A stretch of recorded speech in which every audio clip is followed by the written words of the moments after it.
أعوذ بالله من الشيطان الرجيم بسم الله الرحمن الرحيم.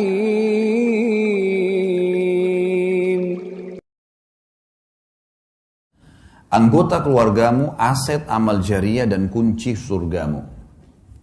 Teman-teman fahami baik-baik, ibu-ibu di belakang sana, suami itu aset amal jariah.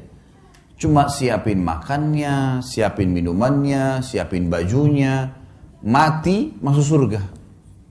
Simple sekali. Bapak-bapak fahami, uang yang hasil keringat kita dikasih ke istri, dikasih ke anak, dikasih ke orang tua. Hanya itu. Pada saat ada sesuatu yang rusak di rumah diperbaikin, mati masuk surga. Ini luar biasa ini sebenarnya. Orang-orang di sekitar kita ini sudah aset-aset amal jariah. Bapak-bapak misalnya kasih duit ke istrinya, ini beli makanan. Dibuatlah, beli tempe, beli sayur, beli segala buat makanan. Makanan itu teman-teman sekalian, kata Nabi SAW, "Ma wudi'a ta'amun illa wada'allahu fihi barakah." Tidak ada makanan yang sedang dihidangkan, diniatkan untuk orang lain, kecuali Allah akan letakkan berkah di situ. Berkah maksudnya, dari satu piring makanan pasti akan ada yang menjadi darah daging manusia yang memakannya. Sekarang saya ceramah depan Bapak Ibu sekalian, orang tua saya panen pahala. Karena saya tumbuh dari ASI ibu saya tumbuh juga dari nafkah ayah saya. Karena tidak semua yang kita makan satu piring makanan jadi kotoran. Ada yang jadi energi, ada yang jadi bagian tubuh kita. Sekarang bapak-bapak kasih ke istrinya makan.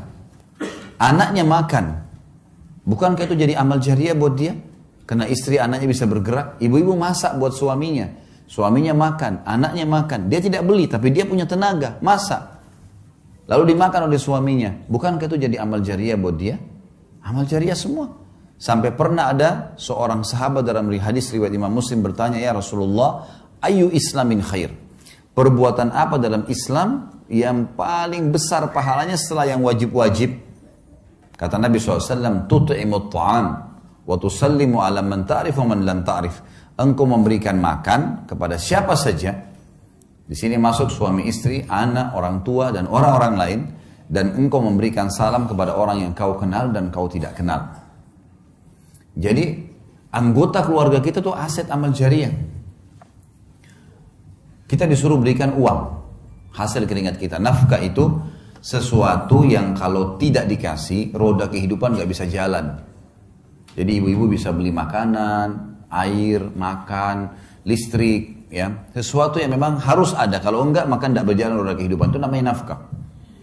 Kata Nabi SAW, dinar yang engkau keluarkan untuk fakir miskin, dinar yang engkau keluarkan untuk pembebasan budak, dinar yang engkau keluarkan untuk jihad di jalan Allah, dan dinar yang engkau keluarkan untuk istri anakmu jauh lebih besar pahalanya, mengalahkan pahala yang lain-lainnya di dalam rumah itu. Berarti bapak-bapak setiap bulan terima gaji atau ada pendapatan kasih ke istri anak, itu mengalahkan pahala sedekah untuk jihad, mengalahkan pahala sedekah untuk fakir miskin. Tapi bukan berarti hadis ini ibu-ibu misalnya bilang, "Nah itu kan ada hadis tadi, berarti semua gaji suami harus saya pegang." Bukan itu maksudnya ya. Karena kita bicara masalah nafkah ya. Nafkah itu yang kalau gaji suami 5 juta misal contoh, lalu suami yang bijak, saya melakukan hal itu pada istri saya, disusunlah kebutuhan rumah A, B, C, D, F, G, A sampai sekian. Oh ini contoh saja, contoh gaji saya 5 juta, oh ternyata kebutuhan rumah 4 juta. Ini 4 juta ya, nafkah rumah. Ini 500 ribu bonus buat kamu, karena kamu sudah bantu bersihin rumah segalanya. 500 ribu yang sisa, suami punya hak mengelola. Jangan juga, bapak-bapak ada yang, maaf kalau ada yang terjadi ini ya. Jangan juga tidak punya kawam, dia bukan pemimpin.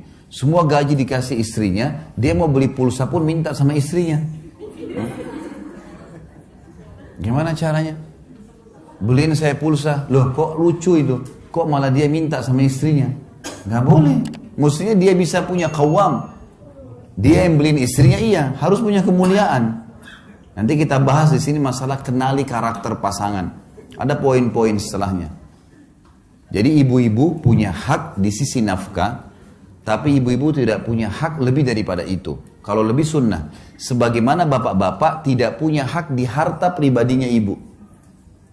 Misal ibu-ibu di sini ada sebelum nikah sudah punya usaha, atau setelah nikah dapat warisan dari orang tuanya. Tidak bisa suaminya bilang, kamu kan sudah 10 tahun saya nafkahi, ini dapat warisan 200 juta bagi 2 ya. Nggak boleh itu. Dia nggak punya hak 1 rupiah pun. Laki-laki, suami nggak punya hak dari harta istri pribadi. Istri punya hak nafkah saja. Lebih daripada itu sunnah, bukan kewajiban. Ini nanti kalau memahami secara benar, seperti batu bata yang kita letakkan di tembok bangunan, maka akan rapi kalau benar semuanya. Tapi yang jelas, sekarang kalau laki-laki mau menjadikan aset amal jariah, apapun hasil keringatnya diberikan kepada istri anaknya adalah sedekah yang paling besar. Wanita misalnya, ibu-ibu di belakang sana. Apa kata Nabi SAW? Kata kunci sederhana masuk surga. Wanita, istri manapun yang menjaga 5 waktu sholatnya. Kemudian berpuasa Ramadannya. Ini nggak disebutin sholat sunnah ya. Sholat wajib saja dulu. Kalau sholat sunnah ibu-ibu kerjain itu sudah plus. Sholat 5 waktu, azan langsung sholat, subuh sampai isya. Kemudian yang kedua tiba Ramadan, puasa Ramadan, belum dimasukkan puasa sunnah. Dan dia mentaati dan melayani suaminya pada hal yang ma'ruf. Ma'ruf ini maksudnya bukan melanggar agama. Kecuali pada saat dia meninggal, dia boleh masuk, dia boleh pilih 8 pintu surga yang mana dia mau masuk. Hanya 3 hal saja. Sederhana sekali kita bisa menjadikan rumah tangga kita sebagai aset amal jariah. Orang-orang ini nih, suami istri, orang tua kita misalnya. Orang tua di rumah, tinggal kita berbakti dengan mereka, berikan mereka sesuatu yang terbaik, gitu kan? Ini di rumah tangga, keluarga kita. Maka kita sudah bisa panen surga. Allah menjadikan bakti dengan kedua orang tua setelah iman kepadanya. Anak-anak, lahir kita nggak bisa milih, sebagaimana orang tua nggak bisa kita milih. Saya nggak mau ibu ini, saya nggak mau ayah ini, nggak bisa. Kita lahir, ini ibumu, ini ayahmu, seburuk apapun mereka. Begitu juga anak yang lahir, begitu keluar laki-laki, perempuan, sehat, sakitkah, apalah, ya, warna kulitnya seperti apa, paras wajahnya, lahir ini anakmu. Dan semua digantungkan variabel hak-hak dan kewajiban di sini. Sekarang anak-anak bisa jadi aset amal jariah. Mengajar mereka jalan, mengajari mereka kalimat-kalimat, memberikan nama yang baik, selama nama itu dipanggil, selama mereka bisa jalan, semua jadi amal jariah. Jadi ini kiat yang harus kita fahamin teman-teman sekalian. Kalau anggota keluarga kita itu adalah aset amal jariah dan kata kunci untuk masuk ke dalam surga.